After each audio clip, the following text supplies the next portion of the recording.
Hello everyone, welcome back to the Hollywood Actor's Guide to Surviving the Film and TV Industry. I am your host, Jennifer Lynn Warren, living here in Hollywood, California, here to help guide you along your way and give you random bits of advice and just strange topics that I don't hear on any other podcast, so I decided to start my own. So here we are.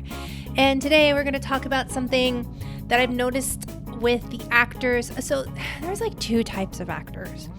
And you're probably type A, which is where I am at, just because you are listening to a podcast on acting, I'm going to assume. So that type A actor is the type of actor we are going to talk about today. And if you are not that kind of actor, you should be worried about this type of actor because they're probably booking more than you are. But you should also just take this as a lesson in this type of person should you ever need to perform them as a character, as an audition, etc., etc. And this type of person that I want to talk about is the high achiever. And the high achiever tends to take achievement as a drug. We're addicted to it. And when I mean achiever, you may not even be, Meryl Streep with, I don't even think she even puts out all her Oscars. She probably just puts them in storage somewhere or gives them to Goodwill. I don't know. She's got a lot. But what got her there was probably an addiction to achievement. And I'm reminded of like Lisa Simpson on The Simpsons, because, it manifests in a couple different ways, and she's always like, grade me, look at me, evaluate and rank me. I'm good. And I'm oh so smart. Just grade me. And this type of actor, and I'm guilty. We love to go to class to win. We want to do our scene so well that the teacher just wants to say, I don't know why you don't have an Emmy yet. That was so perfect and wonderful because we did it so well. But that is not what acting is about. And that is not what art is about. But we're not going to really go down that path so much today, as I really want to talk to you because we are mid-January now, and it's post-holiday, and a lot of actors are getting post-holiday blues because, the joy of the holidays is now over, and not many people are really auditioning because we're waiting to see what shows get picked up and yada, yada, yada. And we're wondering what our agents are doing, and they're probably packing for, film festivals that we may or may not be invited to, right? And one of the markers of being this type of actor or human being is the fact that you're defined by what you've achieved. And the unfortunate thing about this is that you never think it's good enough. And when you're starting out with your career, you're like, oh my God, if I could just get a co-star, how amazing would that be? 10 co-stars later and a couple guest stars, you're like, yeah, but that's great, but I'm not even going in for series regulars. So you're defined by what you have, right? So you're going to say, I should be booking this just because I have 10 co-stars and 3 guest stars, and I can't believe they're picking another actor over me. On the same fence, though, you want more and you want more and you want more, because every time you update your resume or you update your IMDb, I know you guys, you're getting that, endorphin hit. Oh, my cat is chewing a thing right here. Bye, kitty. Don't chew on that. That's not good for you. Sorry about that, everyone. So you're getting an endorphin hit. Got to save the kitty cat. I don't want him to choke on ribbon that's left over from Christmas right now. I need to put that away. So you're getting those hits, and you're not... you're giving a lot of lip service to everything you've done already, but you're completely unsettled, right? So what you've done is never good enough, right? Perfection is the virtue that can come back to bite us. Like if I got an Oscar and won the Nobel Prize, I would probably feel really good for a night. And then the next day I would be like, yeah, but I haven't. And my brain would find something for me to be dissatisfied with, right?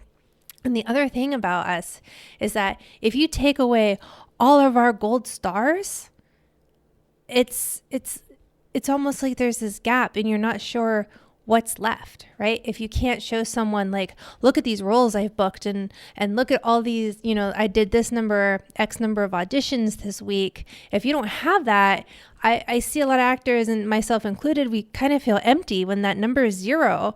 And someone's like, how many auditions have you had this week? And when you're just like, none, wow, it can put you into this depth of depression, and a life without this achievement, it fills you with panic, doesn't it? And I bring this up because the world's not coming to an end, and it just does feel like it. It really does. So if you're this type of actor and you're getting depressed right now, I bring all of this up because I want you to know that you're not alone. If you stopped achieving your acting goals, there's still a point in being alive, even though it may not feel like it for a moment, right? And I hate it when you hear relatives or like people talk about actors and be like, oh, what happened to her? She had so much potential. It's terrifying because you don't want people talking about you like that. And so you tend to push yourself to a point where you're no longer mentally okay.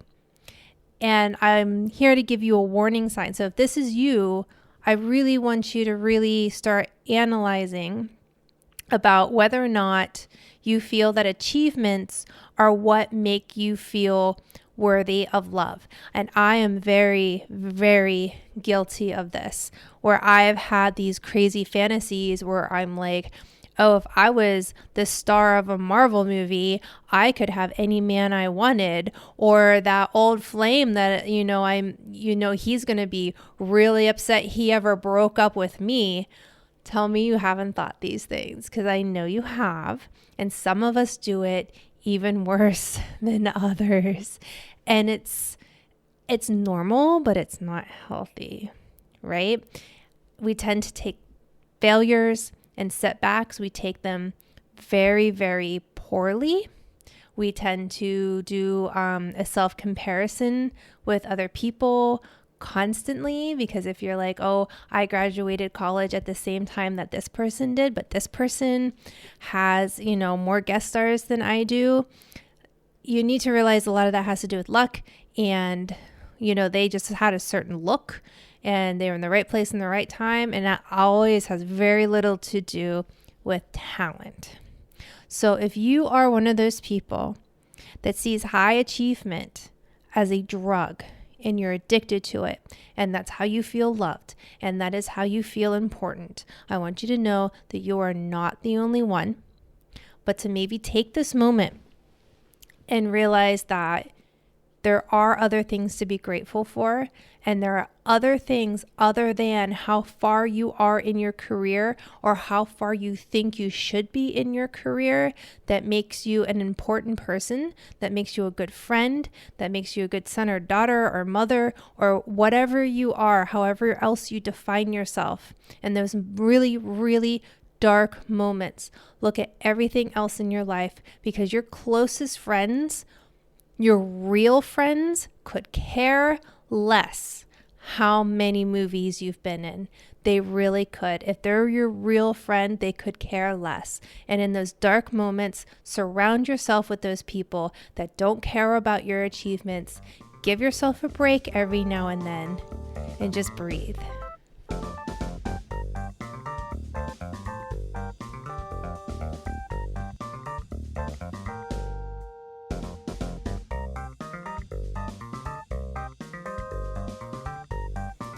All right, let's lighten things up just a little bit. Let's talk about your entrance into an audition, or if you've booked something, your entrance into your scene.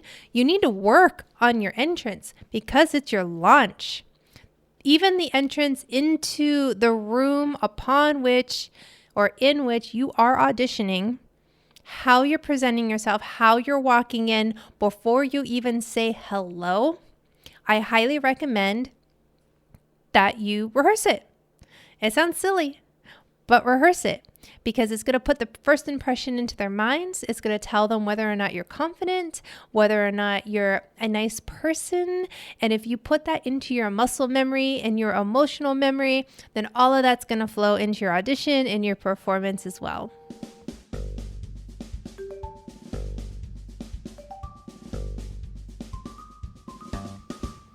So the last little thing, I know my first segment was pretty long. It was about 9 minutes. The last segment was probably about 30 seconds. So the last thing to tie up the last 2 segments together is really consider starting a supportive actors group. Find a couple actors in your area where you get together once a week or once every other week, and you talk about what's going on in your career. You talk about your fears. You talk about your goals. Maybe you do auditions together. You do readings together. You shoot a short film together. But I think the most important thing is that you need to have an emotional support community. Even if you find one to do online and you guys get together and do one of those group Skype things, the community is very, very important. So if you are feeling lost and alone out there, really consider starting a supportive actors group, or find one to join that maybe is already going. But I think, starting your own would also give you a sense of accomplishment and pride as well. So thank you so much, guys. I hope your 2020 is starting off pretty great. And I will see you guys. Well, I'll see you guys. You'll hear me next week. So break a leg out there, everyone. And remember, you are not alone.